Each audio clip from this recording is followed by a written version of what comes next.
ഇന്ന് നമ്മളിവിടെ തയ്യാറാക്കുന്നത് വളരെ എളുപ്പത്തിൽ ചെയ്യാൻ പറ്റിയ നല്ലൊരു ബ്രേക്ക്ഫാസ്റ്റ് റെസിപ്പിയാണ്.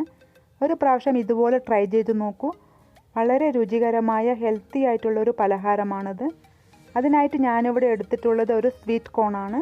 അതിൻ്റെ പുറകിലുള്ള ഈ ലീഫുകൾ വളരെ സൂക്ഷിച്ച് കീറിപ്പോവാതെ നമുക്ക് അടർത്തി മാറ്റിയെടുക്കാം.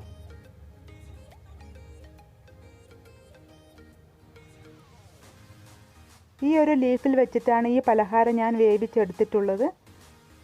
ഇനി നമുക്കിതിനെ കഴുകി വൃത്തിയാക്കി കട്ട് ചെയ്ത് കൊണ്ടുവരാം. ഈ ഒരു ലീഫിൽ വേവിക്കുന്ന കാരണം കോൺ വേവുന്ന അതേ മണവും രുചിയും നമുക്ക് കിട്ടുന്നതായിരിക്കും. ഇതാ ഞാനിവിടെ ഇതിനെ കഴുകി വൃത്തിയാക്കി കട്ട് ചെയ്ത് എടുത്ത് കൊണ്ടുവന്നിട്ടുണ്ട്. ഈ ഒരു കോണിനെ 2 ഭാഗങ്ങളായി കട്ട് ചെയ്ത ശേഷം ഇതിൽ നിന്ന് എല്ലാം അടർത്തി മാറ്റിയെടുക്കാം.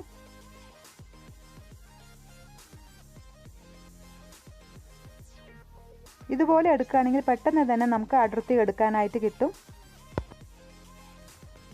1 കപ്പ് കോൺ നമുക്ക് മിക്സിയുടെ ജാറിലേക്ക് ഇട്ട് കൊടുക്കാം. ഇതിനെ ഒന്ന് അരച്ചെടുത്തിട്ട് കൊണ്ടുവരാം. ഇത്രയും അരഞ്ഞാൽ മതി. നമ്മൾ വടക്കൊക്കെ അരയ്ക്കുന്ന പോലെ തരി തരിയായിട്ട് ഇതിനെ അരച്ചെടുക്കുക. വെള്ളമൊന്നും ചേർക്കേണ്ട ആവശ്യമില്ല കേട്ടോ. ഇതിലേക്ക് മുഴുവനായിട്ടുള്ള 1 കപ്പ് കോൺ കൂടെ ചേർത്ത് കൊടുക്കാം. 1 ക്യാരറ്റ് പൊടിയായി അരിഞ്ഞത് ഇതിലേക്ക് ചേർത്ത് കൊടുക്കാം. 5 or 6 ബീൻസ് ചെറുതായി അരിഞ്ഞ ശേഷം നമുക്കിതിലേക്ക് ചേർത്ത് കൊടുക്കാം. 2 പച്ചമുളക് പൊടിയായി അരിഞ്ഞത് ഇതിലേക്ക് ചേർത്ത് കൊടുക്കാം. 1 കപ്പ് റവ ചേർത്ത് കൊടുക്കാം. റവ എടുത്ത് അതേ കപ്പിൽ 1/2 കപ്പ് അരിപ്പൊടി കൂടെ ഇതിലേക്ക് ചേർത്ത് കൊടുക്കാം. വറുക്കാത്ത അരിപ്പൊടിയാണ് കേട്ടോ ഇത്. 1/2 ടീസ്പൂൺ ഉപ്പ് ചേർത്ത് കൊടുക്കാം. നന്നായിട്ടൊന്ന് മിക്സ് ആക്കി കൊടുക്കാം.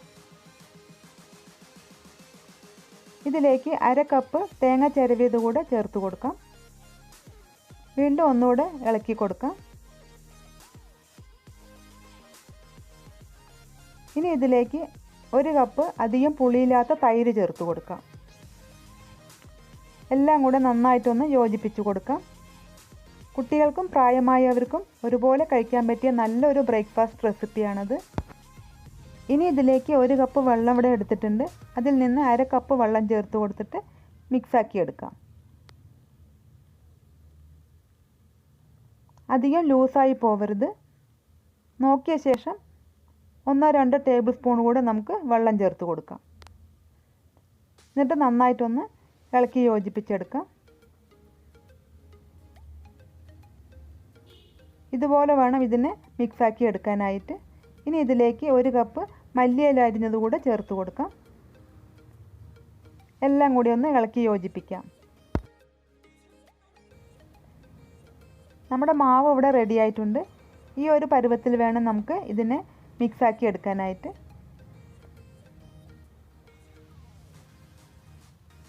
ഇനി നമുക്ക് ഈ ഒരു ലീഫിലേക്ക് ഈ മിക്സ് വെച്ച് കൊടുക്കാം. അധികം പ്രസ് ചെയ്യാതെ ഒന്ന് സ്പ്രെഡാക്കി കൊടുക്കാം.